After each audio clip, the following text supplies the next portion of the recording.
This is Shane, Hurricane Helms, inviting you to watch Rasslin Rage. That's Rasslin, Rasslin, Rage. And if not, what's up with that? Oh!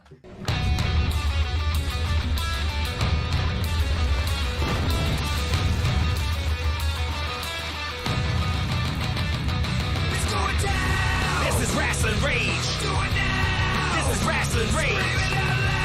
This is Rasslin Rage! Cody Fleming is the man who leads the brigade! It's going down! This is Rasslin Rage! Do it now! This is Rasslin Rage! Scream it out loud! This is Rasslin Rage! Cody Fleming is the man who leads the brigade!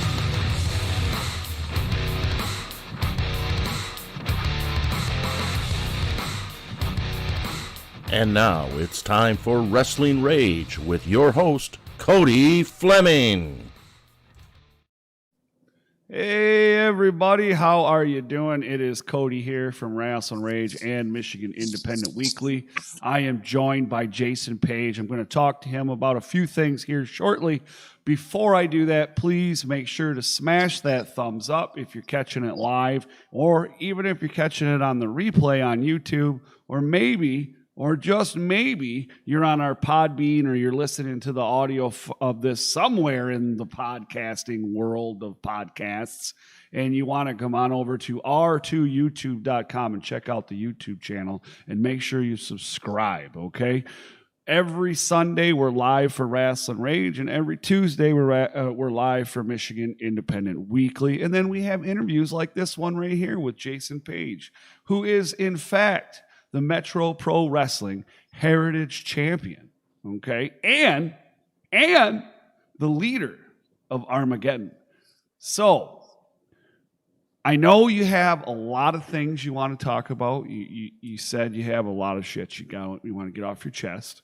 And I'm all about that, but would you allow me to ask you some questions about your career before we get to that? Yeah, man, I got some time on my hands. Okay, all right. Well, yeah, it looks like it. You're on the road, I see. So, hey, hello, Danny Beals. Nice to see you.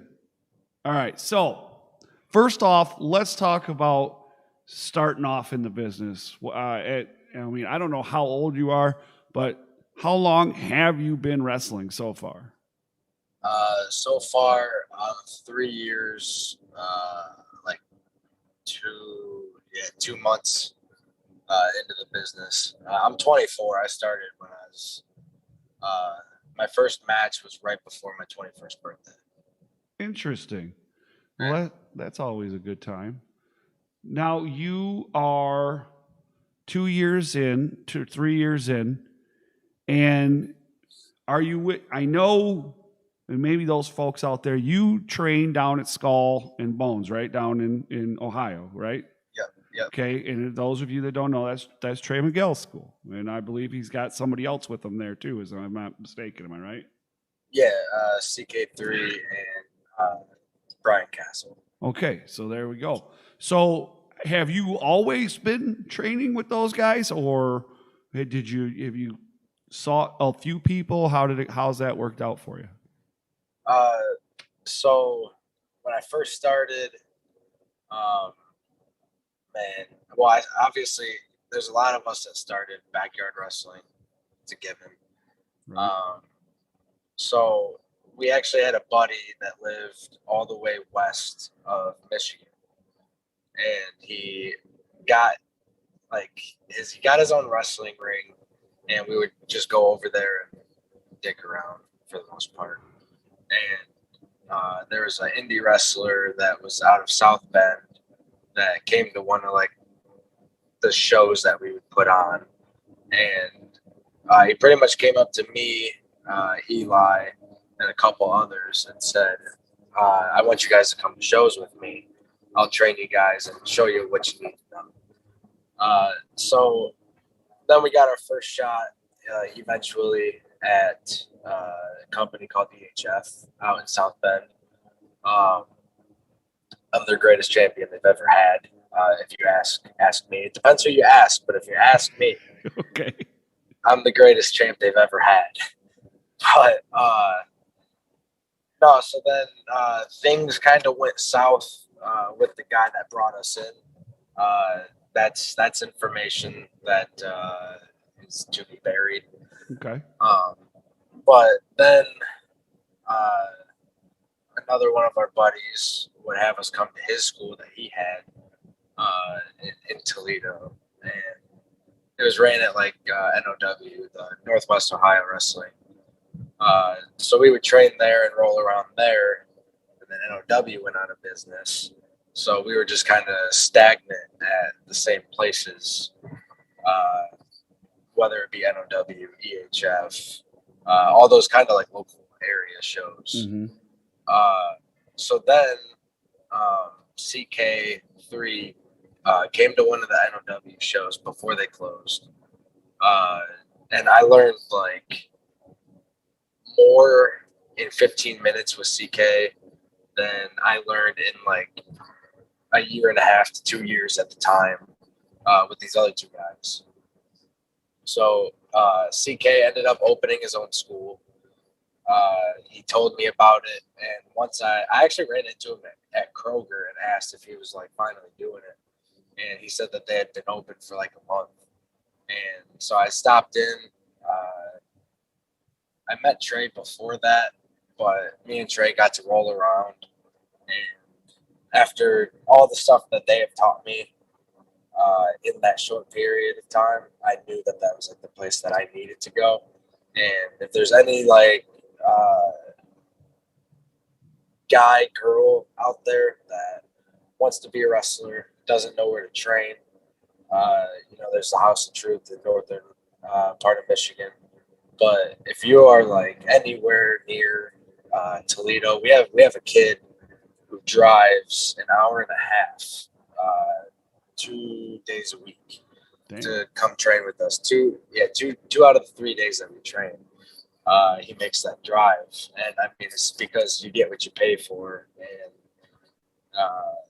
they teach you so much, and they really help me elevate my ability and knowledge of wrestling to the next level, to the point where I feel completely comfortable on any show they put me on.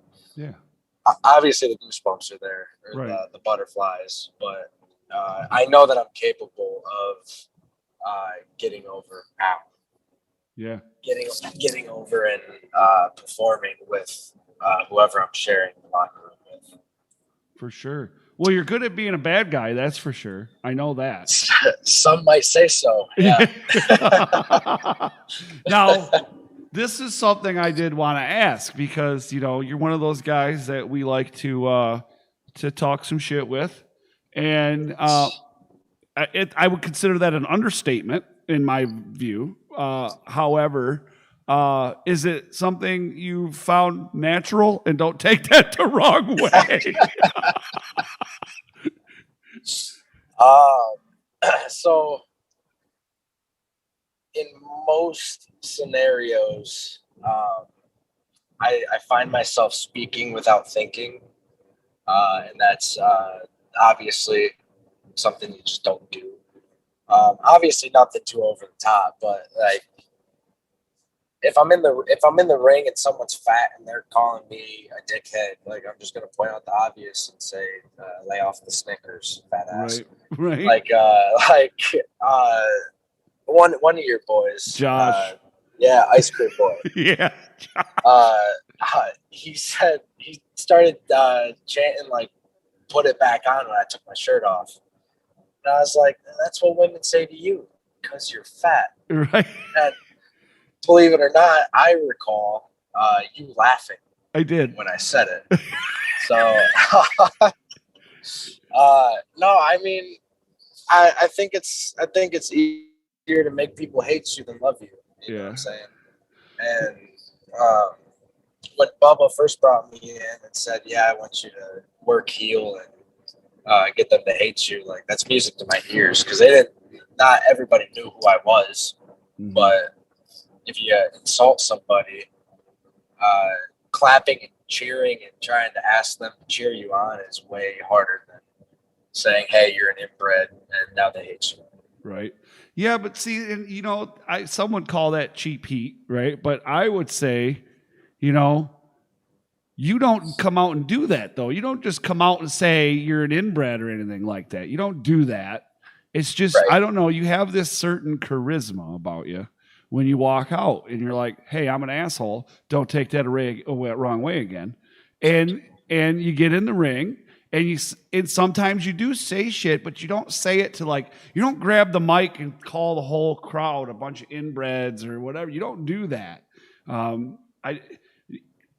There's others that do things like that, but that's not what you do. You just you may have pick off a couple people from the crowd and say something to them, but it's different with you. It's different. It's not like you may call the town a shithole, not so much in those words, but you get what I'm saying? You do it differently than a lot of other guys, if you ask me. To me, it works, especially at Metro Pro. Now, I've seen you in a couple different organizations, but what you got going on here with Metro Pro and these guys in oh my goodness, the bad guy persona, people don't like you. Yeah. Why? I mean, I think it's there's ways to make people not like you without even saying a word. Like when I come out, I strut. I have an arrogant look on my face because I know I'm dashingly good looking. I know that I'm fucking jacked. Like, right. What's there not to like about me? And people just take that the wrong way. Like, you have people like me who I carry myself like that. Right. Believe it or not, this is like a real thing. I just don't express it as much as I do when I put on my trunks and kick pads. Then you have people like Eli Shelton, who he literally just has a punchable face. Like, if you line up 10 dudes, I don't care who they are, I'm punching Eli in the face because he's not ugly, but there's something about him you want to hit him. He does have some nice pants, though. Yeah, he retired those. What? Yeah, the golden Sabu looking pants. Yeah. Yeah, those are long gone. Oh damn. I liked those pants. Yeah, but I see a lot of people. That's what I don't understand is the cliche. You're not over as a heel if you have to use cheap heat. Like I've seen somebody grab a microphone and call everybody cunts. Like that doesn't make the crowd hate you. That makes the crowd just want you to go in the back and stay there. At Metro especially, I don't know what it is about Metro. I think it's just the people. They just genuinely don't like me. Well, I think it also is a build. I think there's been the build to it that's helped. Right. I think I think it's been molded very well. Yeah, and the thing that I can hope for is to tell the best possible story. And with a good, right.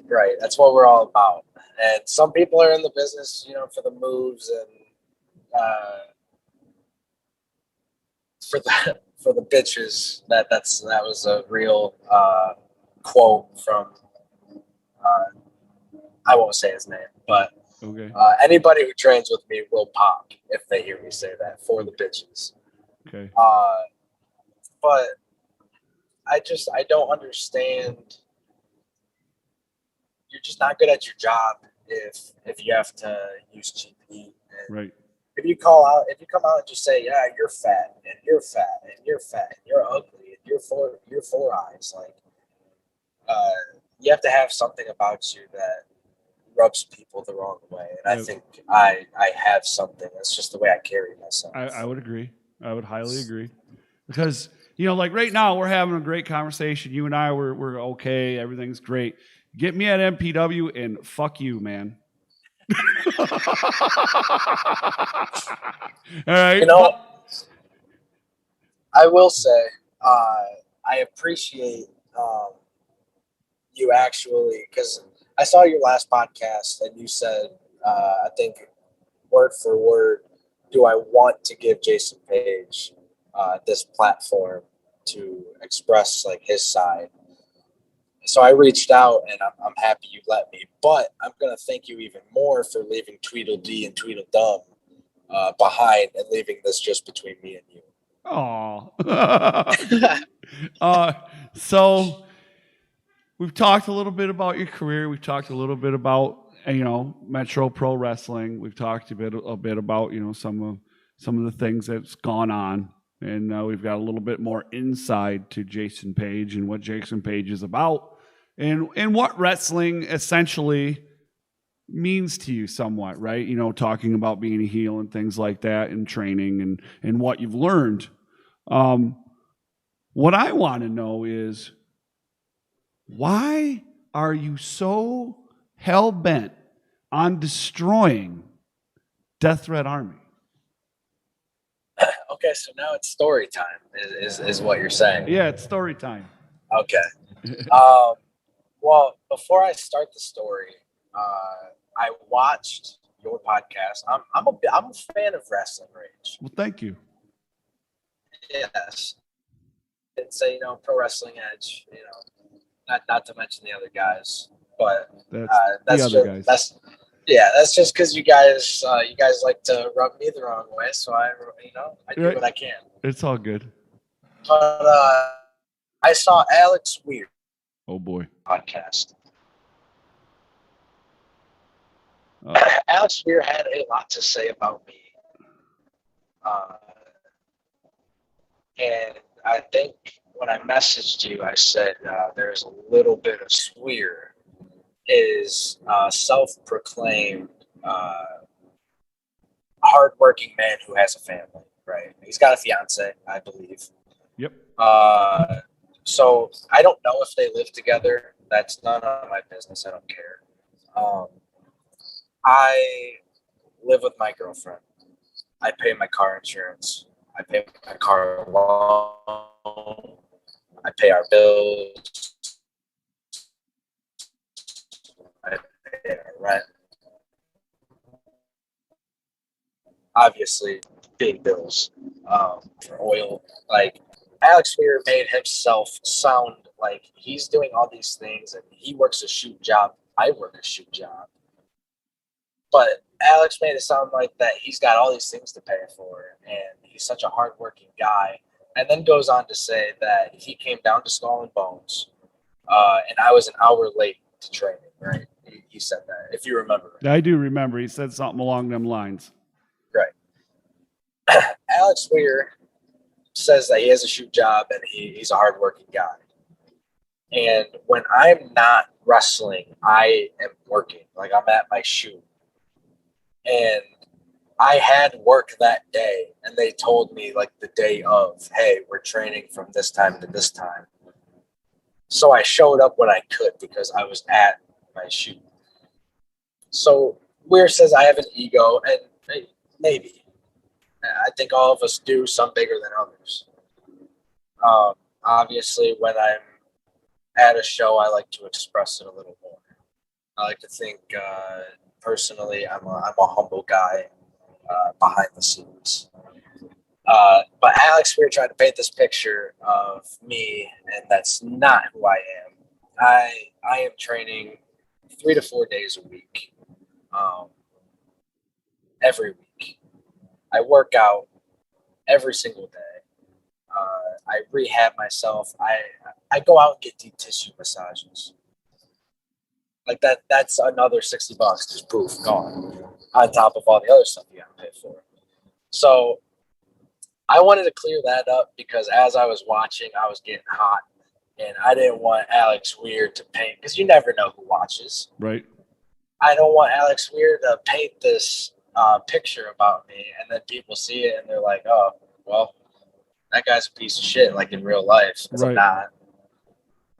No, I get that. I definitely get that. Right. So that's that. Now I'll get into the GTA story. Ooh. Okay, hold on. All right. Now all right. Drum roll, please. All right. So man, I don't know how long ago it was, but it was obviously all the regulars, and Karam was a part of TTA. So I rode to numerous shows with. Wait, sidetracked it. Before I get started, I want everybody to look up Alex Weir on TikTok and just know exactly why. Alex says I've been ducking him, right? I've been running from him. That's why I got Trey Miguel. I got Trey because I'm scared of Alex, right? I believe he said that. I think so. Which I believe you can go ahead and make that argument, right? I got Trey Miguel because I wanted to see if Alex could go to that next level that Trey has already put me on. And I mean, he did. He ended up beating Trey, which good for him. But if you and whoever's watching goes and looks up Alex Weir's TikTok, you will know exactly why I am not afraid of Alex Weir. I will stab myself in the eye and I will still wrestle that man with one eye. That's all I'm going to say. So, anyways.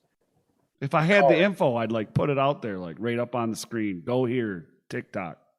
Oh, yeah. It's like Alex Weir 5006. I don't know what it is. Yeah. But I'm sure if you type it in, he'll pop up.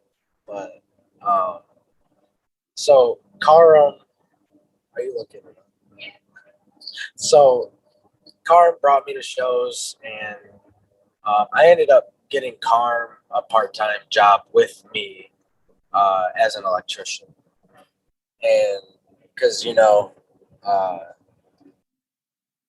we all need the money. Yeah. The indies don't pay well if you don't have a lot of merch. Let's be honest. Right.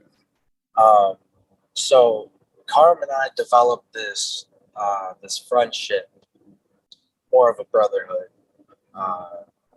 That it feels like we kind of like grew up together. Like I've known this dude my whole life, and so apparently Karam brought up to Aaron that he wanted me in Death Threat Army, and I don't know if I should say it, but I mean, why do I care if DTA gets mad at me? It was a toss up between me and Sam, who was going to go into Death Threat, and so Karam pitched me and voted for me. Based on anybody else, I don't know who they wanted. I know Aaron was high on Sam. Aaron was high on me as well. But we're at a show in Toledo that does not run anymore because the promoter was a piece of garbage. Extreme Chaos Wrestling. Uh-oh. Yeah, the eye roll is real. So we were there and we were doing like a gauntlet. I think it was like 3 triple threat matches, and then 3 winners had one more triple threat match that night, and the winner of that was #1 contender for either OC or Sam Beal, whoever had won. So it was me versus Karam versus Griffin McCoy, I think. So we had our match. It was whatever. I ended up winning, obviously.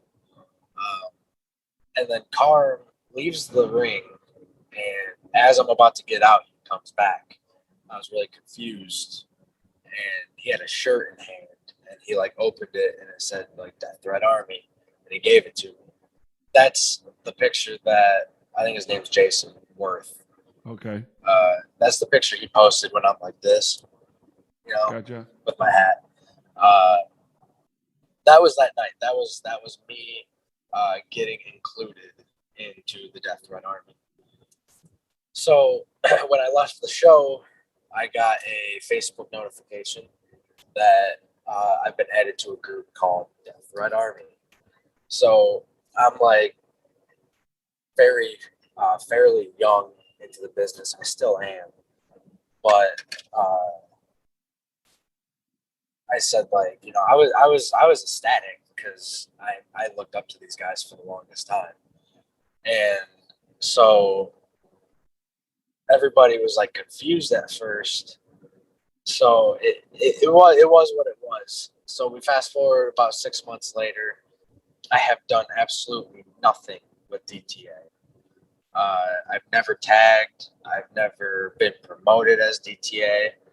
I was so excited about it. Like, I would have whoever's announcing me when I come out saying representing Death Threat Army, but nobody knew that. And so 6 months later, Karam texts me personally and says that he wants to represent himself. He felt like if he was in DTA, he was repping DTA, not Karam, which I fully understood. And Right. so he typed out this big long message and he sent it to me. He said, "Does this sound okay? I don't want to piss anybody off." And I thought it was fine. So Karam sends it, and he left the group chat. So it was what it was, and I was on the same page as Karam because they haven't done anything with me.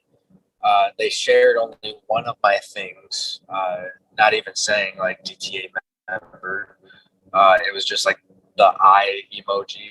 Mm-hmm. And so Karam left, and I go back and check the group chat, and they are just dogging on Karam. And wow, that sounds nasty.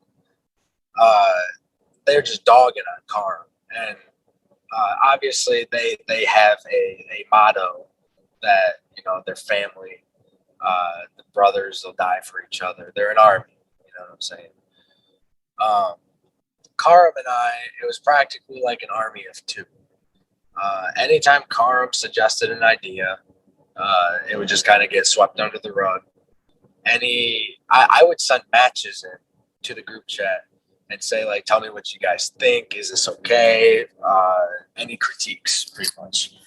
And nobody would say a word. Karam would text me personally and say, "Hey, bro, I watched your match," and he would tell me what he thought about it. But as far as Aaron, Jack, Tommy, Adam, Alex, they had nothing to say, and I'm sure they never watched it.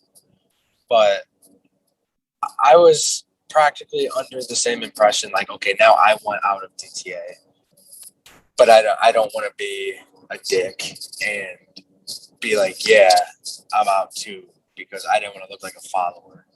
But I just understood where Karam was coming from, and I saw more reason to leave than to stay. So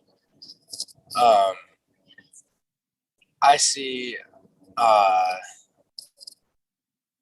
them hounding on Karam. Like, so whatever they said, I'm not going to go that low as to say what they were saying. But obviously, you know, their brotherhood, and me and Karam we have our own brotherhood, and I didn't like what they were saying about my brother. I told Karam everything. I was like, "Hey, bro, like, this is what Aaron is saying. This is what Tommy's saying. This is what Alex is saying. I don't like this shit." So Karam confronted all of them through like either straight up or a group chat, or maybe he just said something to Aaron. But before I knew it, before I could blink, in the DTA group chat, it said, "Aaron has removed you from the group." So I was like, "Oh shit! Well, there's my out, I guess." I didn't know what I did at the time because I didn't think that would be that big of a deal, because I was just looking out for my friend. So I messaged Aaron this big long thing like, "Hey, not sure what I did," so on and so forth, and he said that something about snitches and Karam isn't with us for so and so. He's in the business for himself, which ultimately we all are. I'll always support the people I like, but I I want to be at the top level with everybody who was already there. So he pretty much said, I told him I didn't like stuff hearing about Karm, and you guys can't say this shit to his face, then why are you saying it? Like, I like to think that I'm a straight up person, and if I don't like you, I'm going to let you know. If I have a problem, I'm going to let you know.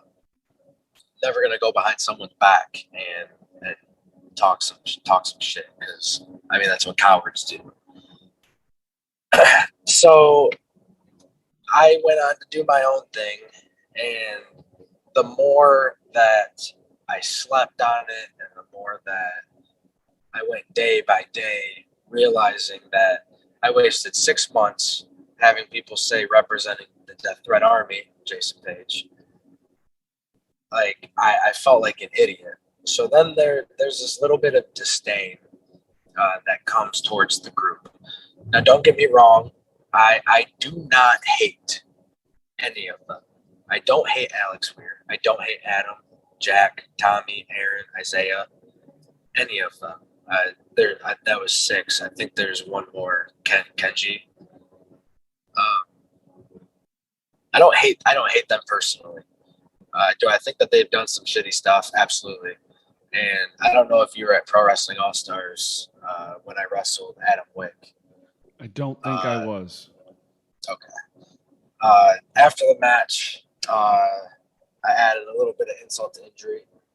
I grabbed a mic and I said, everybody wonders why I have a problem with the Death Threat Army, and it's because they're bullies and they put on this face that makes people see them for what they're not, but see them for what they want to be seen as. And that's this group of guys that they throw on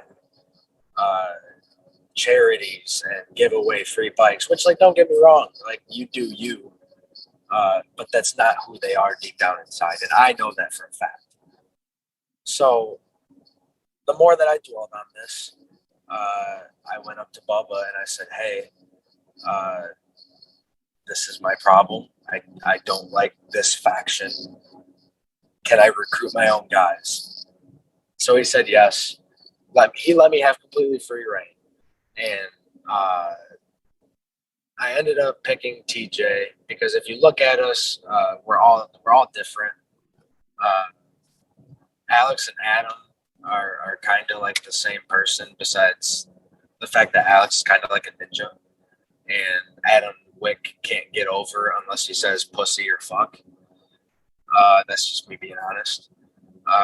Aaron Orion stays in Michigan because he knows that's where he's comfortable. And here's the thing about Aaron is Aaron went through some shit, and I will never, ever, ever dog him for what he had to go through with his boy. I couldn't imagine going through anything like that. But Aaron kicked me out of the DTA. And then Aaron goes on to have a match with me at Metro Pro when I was supposed to wrestle David Hart. Which, whatever, I'll take the match. If I beat Aaron Orion, I have all the bragging rights. But then, to make it even a little bit sweeter, Aaron went on to publicly thank me for helping him find that passion again. Aaron thanked me for making him fall in love with wrestling again because he felt like he had gotten something that he had lost, and that drive wasn't there. And let's be honest, Aaron was putting on weight. Aaron was comfortable. I made him hungry again. So Aaron owes a thank you to me. They wrestle in different combinations, and the fact that I was never a part of that stings. So I went on to grab TJ Meyer, and TJ has a very mystique gimmick to him. You don't know what's going on in his mind, and I like that. He's like a wild card almost. Tanner is just this brawling little. Let's be honest, he's a little shit. Like he's He's going to dig his knuckles into your forehead, and if you don't like it, he might do it a little bit harder. Right. Like that's just who he is. And then Gracefully Chosen, who Alex Weir said gracefully chooses when and where they wrestle. Which, with all the stuff happening in Michigan, I don't know the drama behind it. With I'm not even going to mention the promotions. Why not gracefully choose where you wrestle? I think those two have a look to them that is like no other tag team in Michigan. I'd agree with that. And once they get the right reps and knowledge under their belt, which is where I come into play, because I try to heavily influence them on how they think and what they do. I think like sky's the limit for them. So,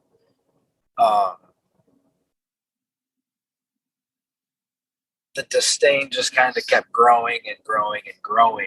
And when I see all this hype that Tommy Vendetta is the next best thing, Adam Wick is incredibly underrated. Where's Adam Wick wrestle? Where's Alex Weir wrestle? Outside of Michigan. Or we'll even say the Midwest. Where does Aaron Orion wrestle now? Isaiah Bronner, but he busts his ass. And to be quite honest, in this whole feud, I'm kind of happy that Isaiah has not been involved. Because, I mean, he's a big dude. But outside of that, I hate this idea that they say that they're the best. And they say that they're the best in Michigan. But saying you're the best in Michigan is like saying, I don't even know a good analogy for it. Like, why would you want to be called the best in Michigan when you could be the best in the country, the best in the world, the best to do it? So I hated the idea that they thought that, they were all that and then some. So time and time again, we'll pick our shots. Alex Weir tried to jump me after I had a match with Lamario Star at Pro Wrestling All Stars. I wasn't there for that one either. Right. And, that's a really new kid, and I led him to have one of his better matches. And that's where all the training and all that comes into play. And Alex, Tommy, Aaron, they can't dog me and say that I don't have a work ethic and that I don't grind, because I grind 7 days a week, every single week. And just everything on social media, dude, you know what I'm saying? Whether it's Danny, you really don't post that much saying, that they are all incredibly talented. I'll give them that. I'm no way, shape, or form am I burying them. Am I saying that they're not worth my time? Apparently they are, because I love beating them up. And if they weren't worth my time, I wouldn't acknowledge them. But the disdain between Armageddon and DTA is very real. And it's not even a personal thing per se. Like I said, I don't hate them. I hate them as a group. I hate the idea of the Death Threat Army. And all the love that they get on social media, that Michigan bangers, right? They only have bangers.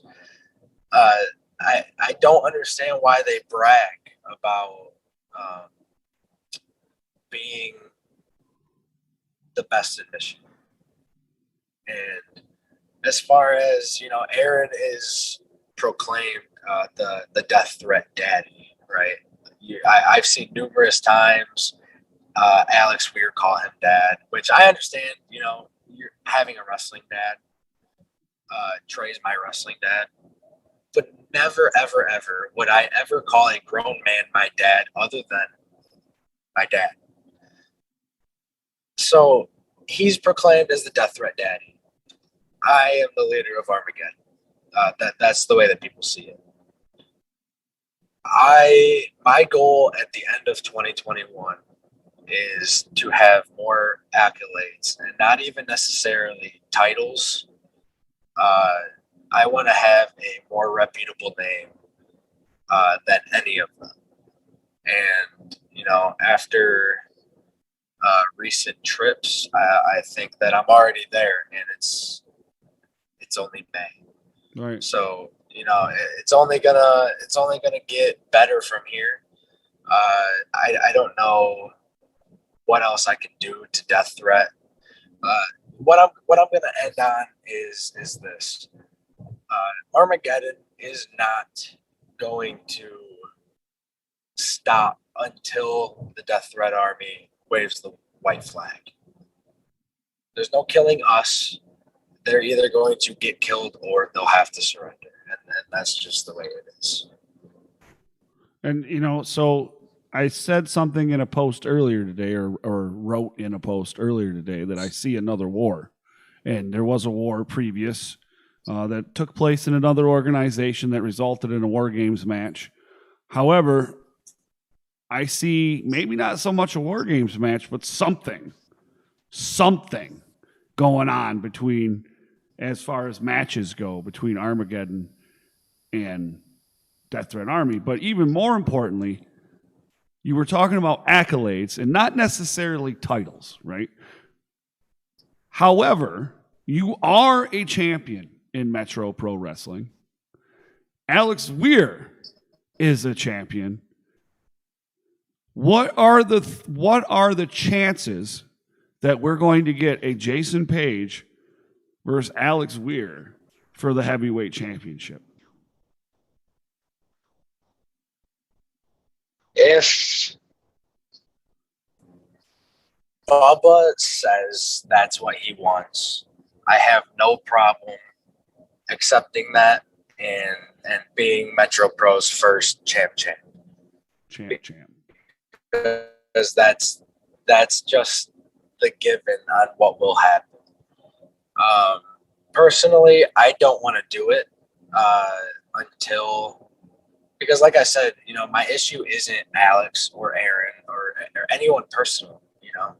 It's with them as a collective, as a family.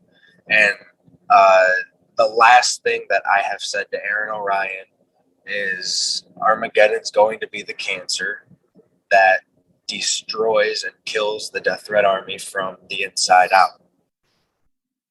Whether that's getting under their skin and then beating the piss out of them, whatever we got to do.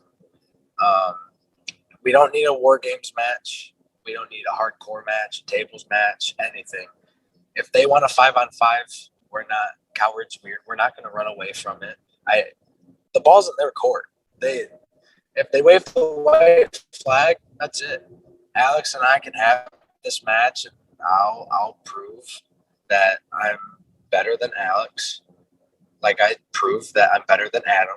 I'm better than Aaron. I've beaten Tommy at Horse Slam.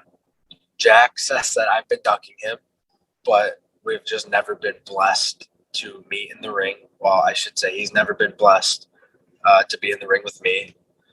But yeah, the ball's in their court. If they want to surrender, then that's fine. Aaron has finally showed me that he has a brain. If he wants to keep this going and he likes getting punched in the mouth, and if you remember right, when I wrestled Aaron, I did bust his mouth open. There was blood on my trunks, and I embraced it. I didn't wash it off until I had a show the next week, because there was something about seeing Aaron's blood and realizing that I made Aaron Orion bleed his own blood. It's all up to them. Right. That's all I'm gonna say. Absolutely. Well, whew, man, I didn't expect all that, boy. Yeah, and, it's gonna be a lot. It's a lot to take in, and I know there's people that watch your show, and I know that you are a Death Threat fan, which I'm never gonna knock you for. Right. but all I can say is my piece and where I'm coming from. And obviously I'm going to say some things that people don't agree with and they're not going to like to hear. Right. But, that's what it is. That's life, brother. Right. Yeah, Exactly. that is life. Well, first of all, let me say thank you for coming on here.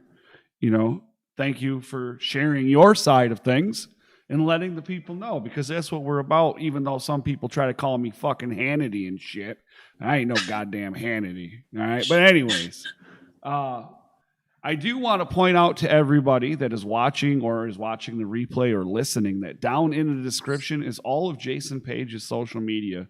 You can find his Facebook, Instagram, Twitter, and I believe his Pro Wrestling Tees store is also down there. You can also find links to all of Metro Pro Wrestling. They have Facebook and Instagram. And then, of course, you can find links to Rasslin Rage because, it's Rasslin Rage. You're on Rasslin Rage. You gotta like all our shit, dude. That's just the way it is. But yeah, for sure. Again, thank you for coming on. This is the first time ever. We've tried to get it going before. Schedules were conflicting. Things didn't work out. This time it did. And he was talking a little bit about some of his trips. He can't talk about where he's coming from right now. So, I don't know what's up there, guys. And then, obviously, we've been recently seeing you down there in Chicago, too, at AAW, which is no small thing. That's huge. Anybody that knows anything about independent wrestling, that's fucking huge. Chicago is huge on their indie wrestling. CM Punk. Anyways, good stuff. Before we get out of here, guys, make sure you smash that thumbs up. Make sure that what do you say? Oh, listen to this guy. Anyways, there's some people talking shit in the chat. Danny says you can find his stuff at I would like to point this out. Dan said this. You can find his stuff at St. Vincent de Paul also. And then, of course, Colton, who is a huge GTA fan, if you didn't know this. Colton says that where'd it go? Aaron Orion is going to smack the crap out of you. Oh, that didn't happen last time. But Colton, is that what Donald? Yes. Son? Okay, Colton. I hope he's still watching. What I'm gonna say to you is, your dad is a fat inbred, and you have no future. I would like to end on that note, Cody. All right, guys. Thanks for watching. Oh Lord, I'm getting canceled. It's